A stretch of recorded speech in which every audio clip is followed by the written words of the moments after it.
Salut à tous, bienvenue sur cette toute nouvelle vidéo. Aujourd'hui, on va s'attarder sur le premier serial killer des États-Unis. Je parle donc de Henry Howard Holmes. Avant toute chose, vous pouvez désormais remarquer que je suis accompagné de Billy. Billy, tu veux dire quelque chose? Non, pas vraiment. Ok. Ah si, bienvenue à toutes mes prochaines victimes. D'accord Billy. Donc, comme je le disais, nous allons parler du docteur Henry Howard Holmes, considéré comme le premier serial killer des États-Unis. Il est né le 16 mai 1860 dans la commune de Gilmanton, dans le New Hampshire. Son père était fermier, mais aussi postier, tandis que sa mère, très croyante, elle restait à la maison afin d'élever ses enfants. Très petit, Herman avait très peur du médecin, et notamment des squelettes que l'on pouvait retrouver chez lui. Après avoir appris cette peur, d'ailleurs, des camarades de classe ont décidé de l'enfermer chez le médecin. Il est donc resté quelques heures auprès de ce squelette et il explique malheureusement que cela a développé chez lui une fascination pour la mort. Il va même d'ailleurs en devenir obsédé puisque durant toute son adolescence, il va s'amuser à torturer de nombreux animaux. Malgré tout, il est assez doué pour l'école puisqu'il réussira à aller en faculté de pharmacie afin de devenir assistant pharmacien dont il décrochera le diplôme. Il réussira aussi à se fabriquer un faux diplôme de médecine afin d'avoir des contacts dans des morgues. Vous verrez plus tard pourquoi. Eh oh, j'aimerais bien savoir tout de suite pourquoi. Bon, ok. En gros, il se servait de ses contacts à la morgue afin de récupérer des corps. Il brûlait ces derniers ou alors il les abîmait encore plus qu'ils ne l'étaient afin de pouvoir récupérer l'argent des assurances qu'il avait souscrit auparavant. Il va d'ailleurs continuer ses fraudes à l'assurance très régulièrement jusqu'à acquérir un patrimoine d'environ 12 500 $, ce qui est énorme à l'époque. À partir de ses 30 ans, il va passer devant une pharmacie, la pharmacie du docteur Holton, et il remarquera qu'une femme travaille seule. Il se dira que c'est peut-être le bon moyen de commencer ses abominations. En effet, en entrant dans la pharmacie et en parlant pour la première fois à la femme du docteur Holton, il se rend compte que son mari est atteint d'un cancer et que malheureusement elle a un peu du mal à faire vivre la pharmacie. Il devient donc aux alentours de ses 30 ans assistant pharmacien pour la famille Holton.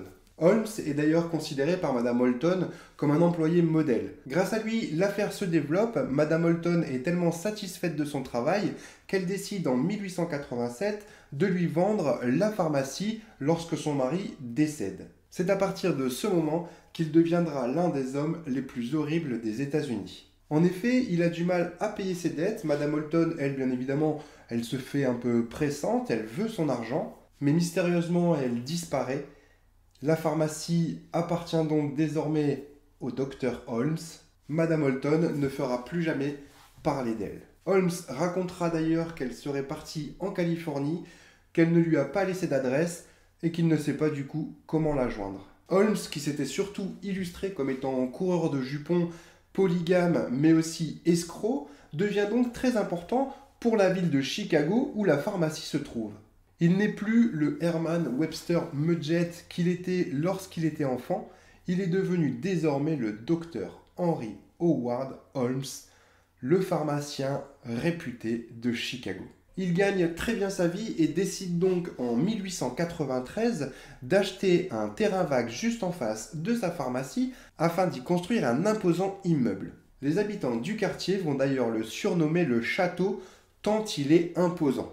Comme vous pouvez le voir sur les photos, le bâtiment est juste énorme. Je vous rappelle qu'on est aux alentours de 1890 et que c'est assez exceptionnel de voir un édifice d'une telle taille. Il est composé de 3 étages possédant chacune 35 pièces, le tout équipé avec toutes les technologies de l'époque. Au rez-de-chaussée, on trouve sa pharmacie toute neuve et d'autres boutiques.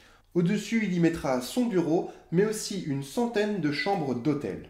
C'est un super investissement pour lui puisque Chicago, en 1893, doit accueillir l'exposition universelle. Il y aura plus de 20 millions de visiteurs. Il faut donc énormément de chambres afin de pouvoir les loger. Mais cet hôtel, quand on y regarde de plus près, est très étrange. En fait, certains escaliers ne mènent nulle part. Des portes s'ouvrent sur l'extérieur, les plafonds ont des trappes, c'est un vrai labyrinthe. Seul Holmes connaît les plans exacts de sa bâtisse. 4 fois au cours du chantier, il changera d'architecte afin d'éviter les soupçons. Dès l'ouverture de l'établissement, l'hôtel fait le plein et Holmes tue. Il va tuer des touristes, des employés, mais aussi ses petites amies. Ses méthodes sont d'une cruauté absolue. Il y a par exemple des tuyaux de gaz qui arrivent dans des chambres insonorisées, impossibles à ouvrir de l'intérieur, bien sûr, afin d'asphyxier les gens lentement. Mais ça me rappelle quelque chose, dis donc. Oui, tu as raison, Billy. Ce n'est pas sans rappeler la série des Sceaux, dans laquelle un tueur en série aussi inventif que moralisateur contraignait des personnes au passé trouble à participer à des jeux risquant de leur coûter la vie. Mais aucun lien direct n'a été établi entre la saga des Sceaux et le docteur Holmes. Il fait aussi installer près de son bureau un énorme coffre-fort dont personne ne sort vivant. Il a d'ailleurs fait construire des montes plats afin de pouvoir disposer les corps dedans et les envoyer au sous-sol. Lorsqu'il ne dissout pas les corps dans des bacs d'acide, il décide de disséquer les corps afin de récupérer des squelettes mais aussi des organes qu'il va vendre à la faculté de médecine pour la formation des futurs médecins. Qui se douterait d'un respectable pharmacien ? En gros, cet hôtel est complètement piégé. Il dispose d'ailleurs au sous-sol de 2 fours crématoires qui lui permettent, en plus des bacs d'acide, d'éliminer des corps très rapidement. C'est finalement pour une bête histoire de fraude qu'il tombe. En 1894, Holmes s'associe à un petit malfrat afin de frauder l'assurance une nouvelle fois et récupérer 10 000 $. Le complice est censé simuler sa propre mort dans un incendie, mais on ne se refait pas. Holmes le tue et le brûle vivant.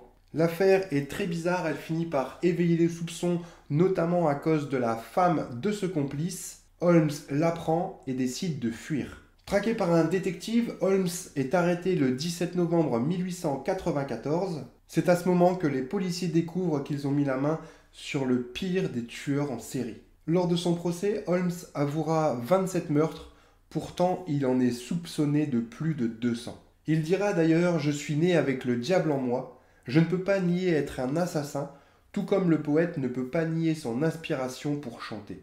2 ans plus tard, en 1896, le criminel est pendu dans une prison de Philadelphie. Conformément à ses dernières volontés, il sera enterré sous plus de 2 tonnes de béton. Il ne voulait pas qu'après son décès, on puisse lui infliger le même sort qu'il a fait subir à ses victimes. Depuis sa mort, de nombreuses légendes courent. La plus importante d'entre elles serait qu'il aurait soudoyé des gardiens afin de ne pas être celui qui serait pendu. Il était d'ailleurs écrit dans un des journaux de Chicago que la voiture des pompes funèbres ne transportait pas le cercueil de Holmes, mais Holmes vivant. C'est pourquoi un juge a ordonné en 2017 l'exhumation du corps du docteur Holmes.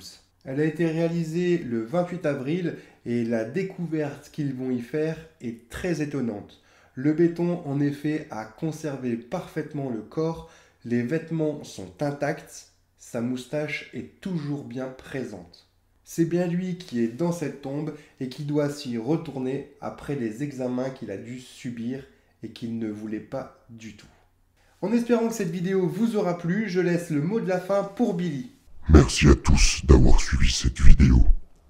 J'espère qu'elle vous aura plu. N'hésitez pas à nous laisser un commentaire, à liker la vidéo, mais aussi à vous abonner. Nous reviendrons très vite avec un autre tueur en série. À bientôt.